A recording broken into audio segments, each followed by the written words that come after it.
നമസ്കാരം. മലയാളി വാർത്തയിലേക്ക് സ്വാഗതം.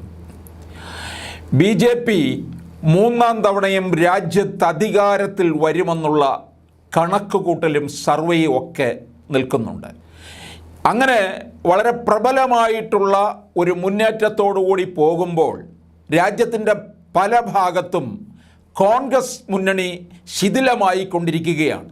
കോൺഗ്രസിൽ നിന്ന് പലരും BJPയിലേക്ക് ചേക്കേറിക്കൊണ്ടിരിക്കുകയാണ്. കർണാടകയിൽ നമ്മൾ കാണുന്നുണ്ട്. കർണാടകയിൽ ഇപ്പോൾ കോൺഗ്രസ് ഭൂരിപക്ഷത്തിൽ ഭരിക്കുന്നുണ്ടെങ്കിൽ തന്നെയും അവിടെയും ഓപ്പറേഷൻ താമര മുന്നേറുകയാണെന്നറിയാൻ കഴിയുന്നത് അങ്ങനെ വന്നു കഴിഞ്ഞാൽ സിദ്ധരാമയ്യയുടെ പതനമായിരിക്കും. അതുപോലെ തന്നെ മറ്റ് പല സംസ്ഥാനങ്ങളിലും ദക്ഷിണേന്ത്യയിലെ BJPക്ക് അല്പം സ്വാധീനമുള്ള ഇടമാണ് കർണാടക. അതുപോലെ തന്നെ കേരളത്തിൽ ഇക്കുറി എന്തായാലും ഒരു അക്കൗണ്ട് തുറക്കുമെന്നുള്ള പ്രതീക്ഷയിലാണ് BJP മുന്നേറുന്നത്. കേരളത്തിലെ 6 ഇടങ്ങളിൽ A ക്ലാസ് മണ്ഡലമാണ്. അതിൽ 2 അതിപ്രധാനമായിട്ടുള്ളതാണ്, തിരുവനന്തപുരവും തൃശ്ശൂരും. 12 ഇടങ്ങളിലാണ് സ്ഥാനാർത്ഥി പ്രഖ്യാപനം പൂർത്തിയായിരിക്കുന്നത്. ഇപ്പോൾ തന്നെ ഈ വളരെ അതിപ്രധാനമായിട്ട് പലയിടങ്ങളിലും ഇഞ്ചോടിഞ്ച് 3 മുന്നണികളും പോകുന്ന ഒരു സാഹചര്യമാണ് ഇപ്പോൾ വിലയിരുത്താൻ കഴിയുന്നത്. ഈ അവസരത്തിലാണ് കേരളത്തിൽ നിന്നും പല പ്രധാനപ്പെട്ട പാർട്ടികളിൽ നിന്നുമൊക്കെ BJPയിലേക്ക് ഒരു കൂടുമാറ്റം ഉണ്ടാകുന്നു.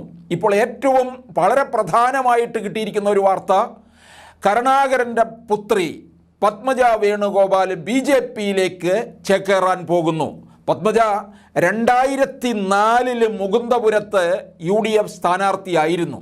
അന്ന് മുകുന്ദപുരമായിരുന്നു, ഇപ്പോഴാണ് ചാലക്കുടിയായി മാറിയത്. 2004 പത്മജ വേണുഗോപാലിനെ എതിരിട്ടത് ലോനപ്പൻ നമ്പാടനായിരുന്നു. അവിടെ ലോനപ്പൻ നമ്പാടന് വൻ വിജയം തന്നെയാണ് ഉണ്ടായിട്ടുള്ളത്. പിന്നീട് മുകുന്ദപുരം ചാലക്കുടി മണ്ഡലമായി മാറുകയും 2014 ഇന്നസെൻറ്റിൻ്റെ വിജയമുണ്ടാകുന്നു. 2019 കോൺഗ്രസിൻ്റെ ഒരു തരംഗം കേരളത്തിൽ ഉണ്ടാകുന്ന അവസരത്തിൽ ചാലക്കുടി കോൺഗ്രസിലേക്ക് പോവുകയും ചെയ്യുന്നു. BJP ഇത്തരത്തിലുള്ള ഒരു മുന്നേറ്റം കുറിക്കുകയും ചെയ്യുന്നത് കൊണ്ടാണ് പത്മജ വേണുഗോപാലിനെ പോലുള്ളവർ അതിലേക്ക് ചുവടുമാറ്റം നടത്തുന്നത്. പത്മജയെ വേണ്ട തരത്തിൽ പരിഗണിച്ചില്ല എന്നുള്ള പരാതി വിവിധ ഇടങ്ങളിൽ നിൽക്കുന്നുണ്ട്. 2021 തൃശ്ശൂർ നിയമസഭാ മണ്ഡലത്തിലാണ് പത്മജ മത്സരിച്ചത്.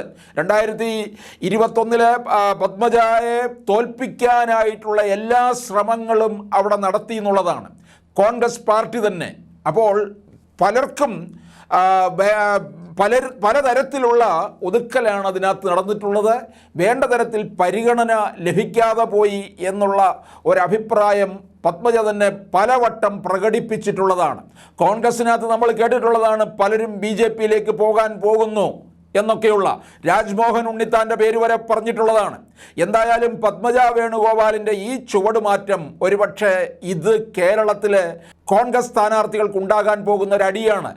വടകരയിൽ പത്മജയുടെ സഹോദരൻ മുരളീധരൻ മത്സരിക്കുകയാണ്. അവിടെയും മുരളീധരനും ഇതൊരു പ്രഹരം തന്നെയായിരിക്കും ഉണ്ടാക്കുക. കാരണം കോൺഗ്രസ് പാർട്ടിയിൽ നിന്ന് പലരും ഇത്തരത്തിൽ BJPയിലേക്ക് ചുവടുമാറ്റം ഉണ്ടാകുന്നു. അത് പാർട്ടിക്ക് സംസ്ഥാനത്ത് തന്നെ വലിയ ക്ഷീണമുണ്ടാക്കുകയും ചെയ്യും.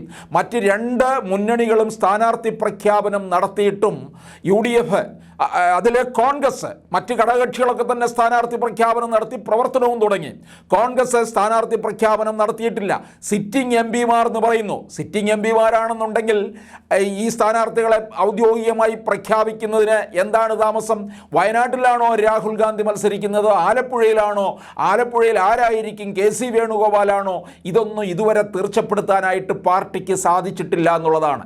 ഈ പാർട്ടിക്കകത്തുള്ള കുതികാൽ വെട്ടും ഇത്തരത്തിലുള്ള പാർട്ടിയിലുള്ള ഒരു അനൈക്യമൊക്കെയാണ് പലരെയും ഇതിൽ നിന്ന് വഴിമാറി പോകാനായിട്ട് പ്രേരിപ്പിക്കുന്നത്. അതുകൊണ്ട് തന്നെയാണ് 2004 മുകുന്ദപുരം എന്ന പാർലമെൻറ്റ് മണ്ഡലത്തിൽ പരാജയപ്പെടുത്തി തൃശ്ശൂരിൽ 2021 നിയമസഭാ മണ്ഡലത്തിലും പത്മജയെ പരാജയപ്പെടുത്തി പാർട്ടി. അത് പാർട്ടിക്കകത്തുള്ളവർ തന്നെ പാർട്ടി വേണ്ട തരത്തിലുള്ള പരിഗണനയും നൽകാതെ വന്നപ്പോഴാണ് പത്മജ വേണുഗോപാൽ ഇത്തരത്തിലൊരു തീരുമാനം എടുത്തിരിക്കുന്നത്.